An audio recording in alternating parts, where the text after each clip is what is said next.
I'm Sue Jackson of the Live with MECFS blog, and I'm here today to talk to you about caring for others when you yourself need care.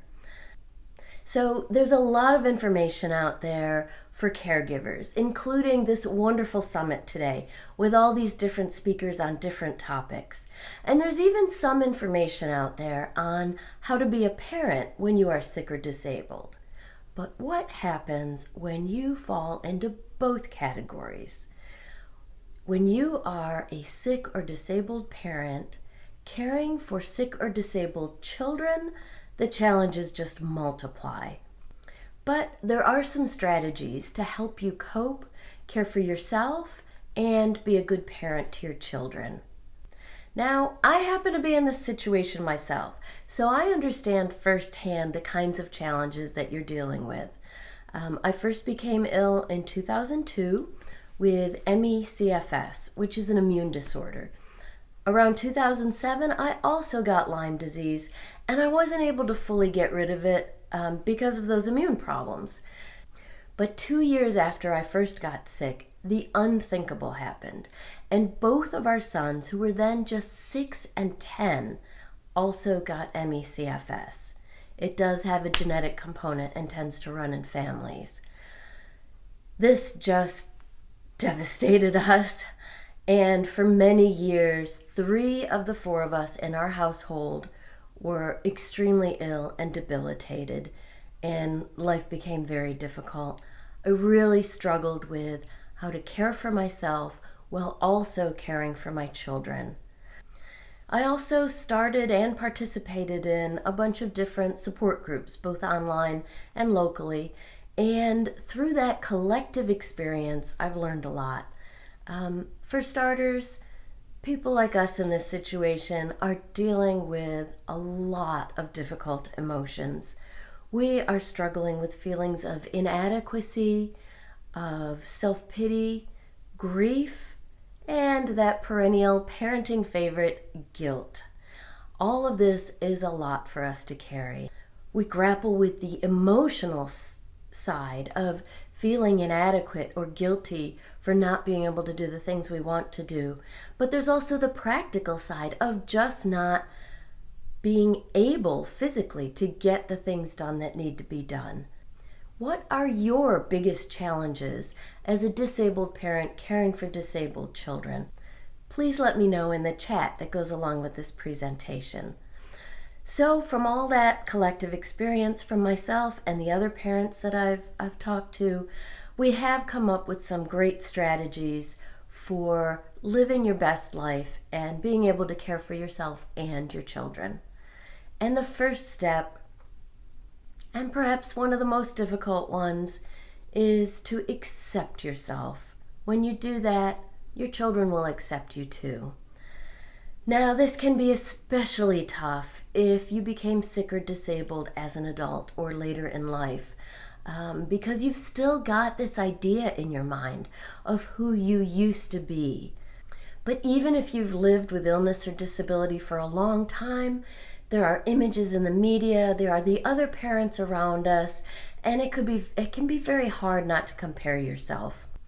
But your sanity and your happiness depend on dropping those unrealistic expectations of yourself and just accepting yourself as you are today. Try not to obsess about the way things were in the past or worry about what's going to happen in the future. The best way to cope is to try your best to live in the present. Now, personally, I had a lot of years of grief and agony over not being able to be the kind of parent that I wanted to be to my children. But I finally realized that they loved me, not for what I could do, but simply for who I am and for how I loved them. Life became a whole lot easier when I just accepted where I am today. Next, you have to take care of yourself. Now, you've probably heard this a million times and in a million different ways. Put on your own oxygen mask before you put on your child's, etc. But in our situations, this is absolutely critical. If you don't first take care of yourself, you're simply not going to have the energy and the emotional energy to care for your children. As parents, it's our natural inclination to sacrifice ourselves and put our children's needs first, but we just can't do that, or there won't be anything left for them. Make taking care of your own needs a priority so that there's energy left for your kids. Now, for me, this means things like an early bedtime every single night and a daily afternoon nap every single day. By making this sort of proactive rest an integral part of my daily routine, I ensure that I can get through my days and have some energy for my kids. Without that, I just fall apart. Now, when I first got sick, my youngest son was just a toddler, and he gave up needing a nap right about the time I started to need one. So I really struggled with this for a while. I was exhausted. I knew I needed that rest to get through the day. And I finally realized that I had to do that for myself or there'd be nothing left for him. So I'd put in a video in the family room. I'd lie on the couch right next to him, and I would do my best to nap while he watched his video. And that brings me to my next point.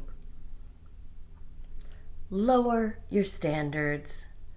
I often joke that low expectations are the key to happiness, but in our case, low expectations are absolutely necessary for our sanity.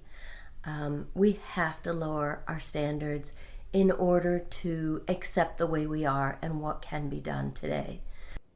For most of us, that means dropping the idea of the pristine, magazine cover ready home, the beautiful yard, and even being the perfect parent.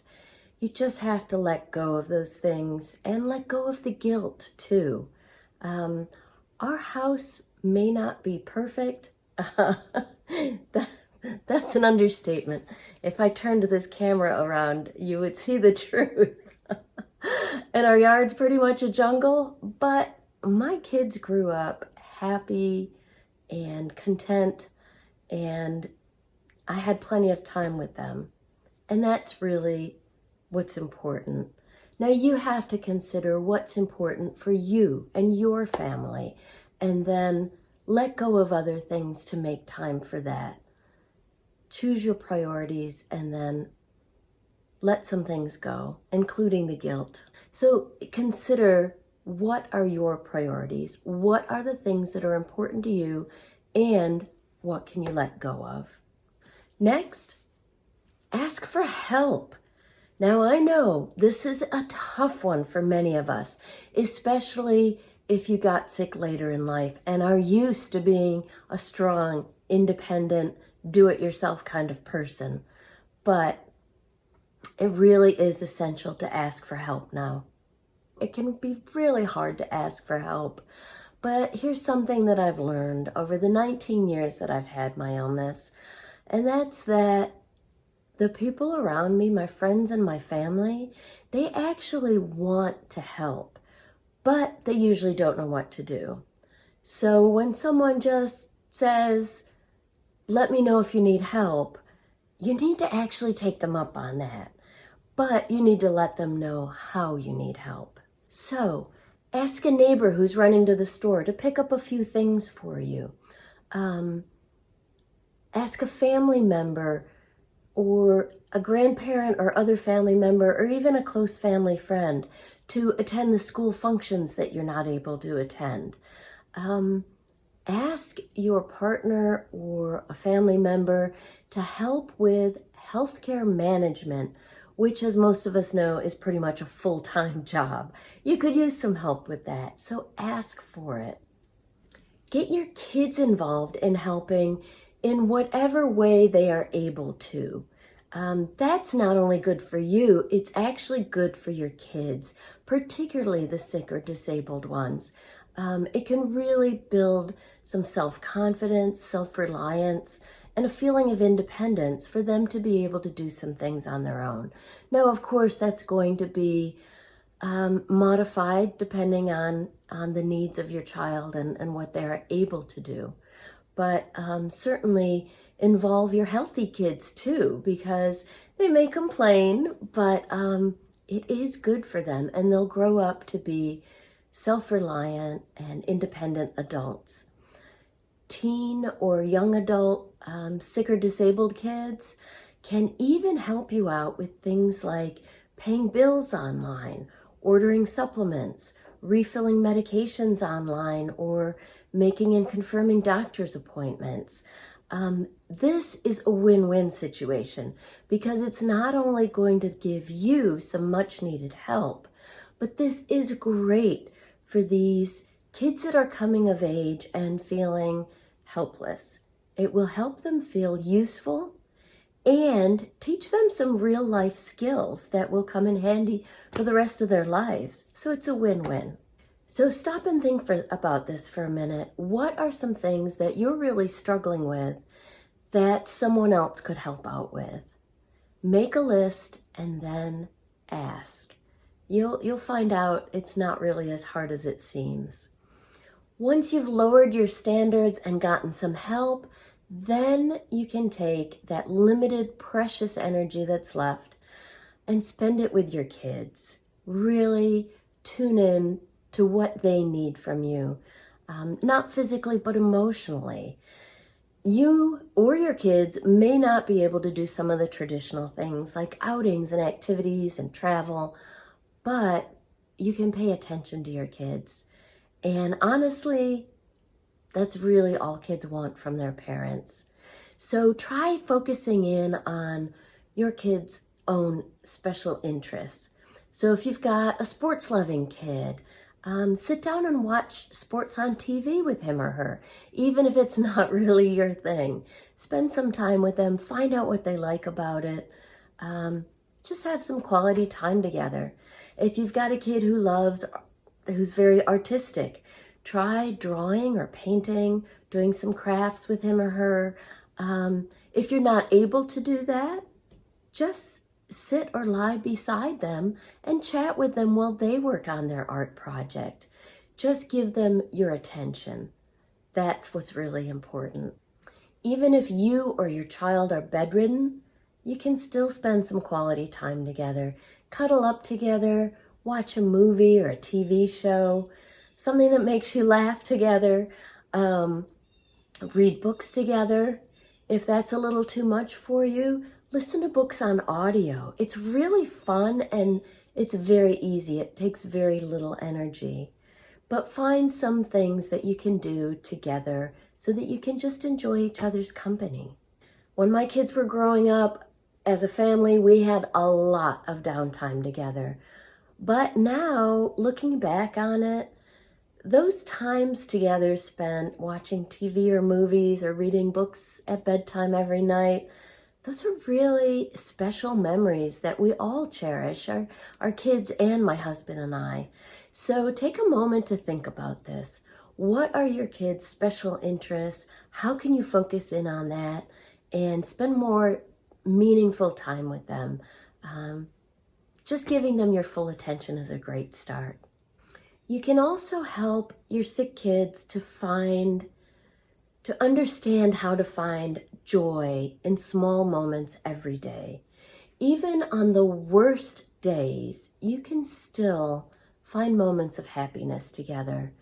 One of my older son's worst periods, he was a senior in high school. He and I spent a lot of time alone here in the house together.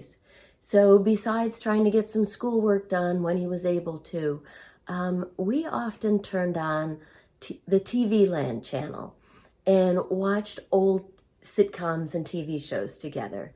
One of our favorites was I Love Lucy.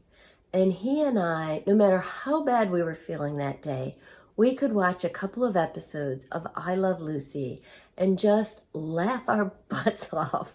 And these are memories that we still have today, that we really cherish and that we reminisce about. Find what strikes your kids' funny bone. Laughing together is a great way to connect, and to find joy in life, even on those dark days. And you don't just find joy in laughter. Sit outside with your child and listen to the birds sing. Look up at the clouds. Nature is incredibly healing, even if you're just lying on your back deck or sitting on your porch. Just being around the sounds and smells and sights of nature. Research has actually shown real physical and emotional benefits from even limited time spent in nature. So take your kids outside, just relax and enjoy your surroundings. Another way to find the small joys in life are to celebrate. You can celebrate the smaller holidays or events.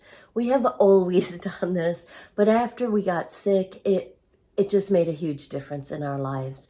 So celebrate Valentine's Day, or the Super Bowl, or another sporting event, or the first day of summer. Just find ways to make celebration a part of normal life. And this doesn't mean expending a lot of energy. Wear special clothes for the day, order in some special foods, maybe some simple decorations, or just listening to themed music or movies. Anything to make the day special. You can also make an ordinary day special. We used to do Mexican night once in a while. I would make enchiladas, but you can just as easily order in Mexican food. Put on some Mexican music. Make it something special for your kids. Or decide to do a movie marathon of one of your kids' favorite series. Now, if you do something like this, plan ahead. Let your kids know that, hey, next Saturday is going to be our Star Wars movie marathon.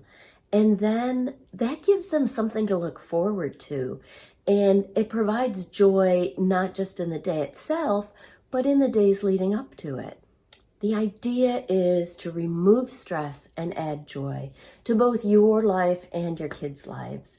So jot down some ideas about some special things you could do, some things that make your kids laugh, some things that you can do within the confines of your limitations and restrictions. These simple strategies can make a big difference in your life to help you cope, to care better for yourself, and even to be a better parent. As I said, my sons are now in their 20s, and all of us, my kids and my husband and I, can look back on our lives with chronic illness and recognize that there was a silver lining in all of that. We spent a lot of time together as a family, just the four of us, and it is still really special for us, for the four of us to be together. We became very, very close. I think closer than most families because of all that time spent together. And all that downtime, it also provided kind of a quiet core to our lives. My kids grew up with that core of peace and tranquility. Rather than feeling like they were missing out on all the things they couldn't do, they came to really appreciate the peacefulness of our life. They also became very creative and imaginative, kids and now adults, because they didn't have every moment scheduled and filled. Now, obviously, this was a necessity for us, but it was also good for them and for us. That downtime provided them with time to be creative and make their own fun. And those are some of their best memories of childhood.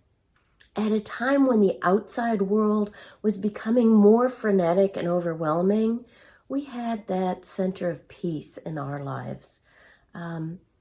My sons are also extremely empathetic and caring adults. And I think that is from not only experiencing illness themselves, and my older son is still dealing with multiple chronic illnesses, but also from helping to care for me. It made them more caring and empathetic kids and adults. Growing up in a household with multiple chronic medical conditions may be challenging and not always easy, but it can be a happy, content, satisfying life for you and for your kids. For the past 14 years, I've written a blog about living with chronic illness. It's called Live with ME/CFS, and the emphasis in the blog is on living, not just surviving. Based on that blog and on many articles that I've written for websites like ProHealth, and also based on the support groups that I've started or participated in, I ended up writing a book. It's called Finding a New Normal, Living Your Best Life with Chronic Illness. All the information presented today comes from this book and from our experiences, obviously. The book describes our experiences, but also, like today's presentation, provides tips and advice on living your own best life with chronic illness or disability. The book covers emotional coping, daily living, building strong relationships, and even making improvements to your life within the realm of limitations that you live with. So the book is available both as an ebook and as a paperback on a wide variety of platforms and websites, wherever you normally get books. You can also request it at bookstores and libraries.